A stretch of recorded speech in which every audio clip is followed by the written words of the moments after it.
melakukan kebenaran, bukan hanya berkata kebenaran. Matius 7 ayat 24 dan 26. Setiap orang yang mendengar perkataanku ini dan melakukannya, ia sama dengan orang yang bijaksana, yang mendirikan rumahnya di atas batu. Tetapi setiap orang yang mendengar perkataanku ini dan tidak melakukannya, ia sama dengan orang yang bodoh yang mendirikan rumahnya di atas pasir. Jemaat terkasih, sebelum ditangkap Komisi Pemberantasan Korupsi dalam operasi tangkap tangan, Wali Kota Bandung, Yana Mulyana, sempat mengingatkan anak buahnya agar jujur dan disiplin. Arahan tersebut disampaikan Yana Mulyana kepada 120 pejabat Kota Bandung yang baru dilantik di Balai Kota Bandung Jumat 14 April 2023 pagi.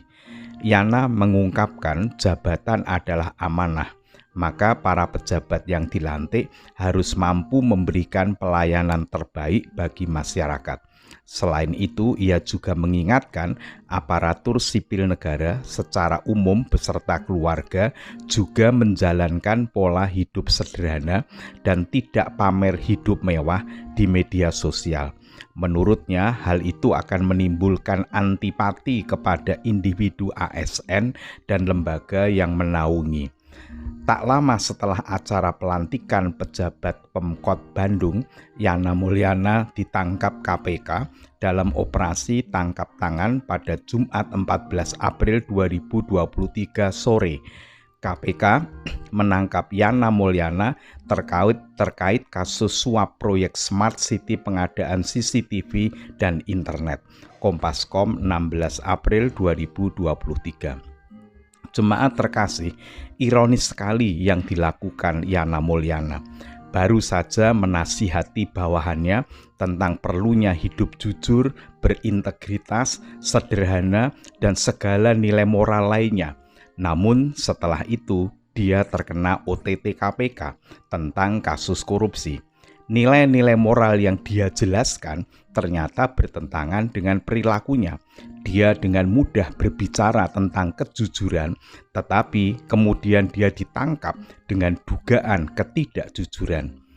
Jemaat terkasih, memang berkata-kata tentang kebenaran dan kebaikan itu mudah, hanya sekadar menyusun kata-kata indah kemudian menyampaikannya.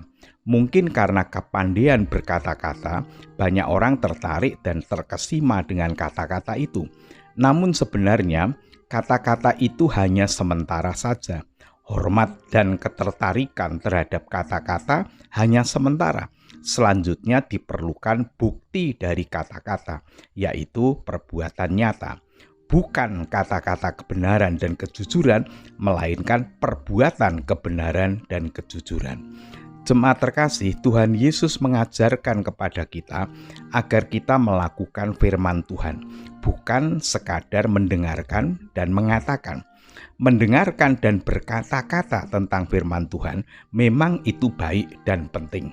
Namun hal itu harus disadari bahwa mendengarkan dan berkata-kata hanya sementara. Harus ditindaklanjuti dengan perbuatan. Tuhan Yesus mengatakan bahwa orang yang melakukan firman Tuhan disebut bijaksana, seperti membangun rumah di atas batu. Artinya, orang yang melakukan firman Tuhan akan mempunyai kekuatan di dalam menjalani kehidupan ini. Sebaliknya, Tuhan berkata bahwa yang hanya mendengarkan firman Tuhan tanpa melakukannya disebut sebagai orang bodoh. Orang yang demikian disebut membangun rumah di atas pasir. Artinya, hidupnya tidak kuat, mudah goyah, dan kemudian ambruk karena tidak mempunyai landasan firman Tuhan yang dilakukan. Firman Tuhan akan menjadi kekuatan ketika benar-benar kita lakukan. Ini menjadi panggilan bagi kita agar setiap menerima firman Tuhan di dalam kegiatan ibadah apapun, kita harus melakukannya.